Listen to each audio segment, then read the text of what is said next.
तरुणांवरील सरन्यायाधीशांच्या टिप्पणीनंतर सोशल मीडियावर उदयास आलेल्या कॉक्रोच जनता पार्टीला महाराष्ट्र बहुजन आघाडी या सामाजिक संघटनेने आज पाठिंबा जाहीर केला आहे। संघटनेच्या पदाधिकाऱ्यांनी कोल्हापूर शहरातील दसरा चौक येथे एकत्र येऊन कॉक्रोच समर्थनार्थ घोषणाबाजी केली।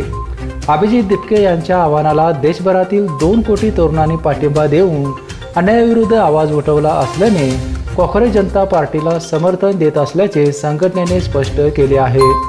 या तरुणांची जी भूमिका आहे, या देशातला भ्रष्टाचार संपला पाहिजे, या देशातली बेरोजगारी संपली पाहिजे, या देशातल्या स्त्रियांना न्याय मिळाला पाहिजे, या देशामध्ये सध्या जे भेदभावाचं राजकारण चाललं आहे ते सगळं थांबलं पाहिजे, यासाठी तरुण जागा झाला पाहिजे। आणि म्हणून कॉक्रोच जनता पार्टी या पार्टीची स्थापना केली।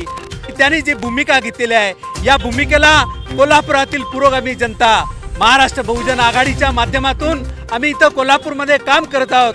महाराष्ट्र बहुजन आघाडी या संघटनेच्या वतीनं आमच्या प्रमुख कार्यकर्त्यांचा आणि कोल्हापुरातील सर्व जनतेचा ही जी नवीन पार्टी आहे, ज्या पार्टीकडे आम्ही आशेने बघतो आहे, तरुणांच्याकडे आशेने बघतो आहे, सगळ्या क्रांत्या या तरुणांनी केलेल्या आहेत। अशा तरुणांना जर तुम्ही नावं ठेवत असाल, त्यांचा अनुल्लेख करत असाल, त्यांना शिव्या देत असाल, तरी ही गोष्ट बरोबर नाही। आणि म्हणून आज या कॉक्रोच जनता पार्टीचं वाढतं जे प्रश्न आहे, कोल्हापूर आणि कोल्हापुरातील जी परिसरातील संपूर्ण तरुण आणि कोल्हापुरातील पुरोगामी जनता ही कॉक्रोच जनता पार्टीला पूर्णपणे समर्थन देत आहे, पाठिंबा देत आहे।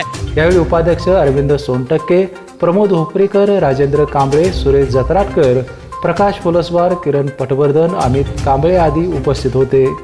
बेपेनसाठी कोल्हापूरहून विजय यशपुत्र।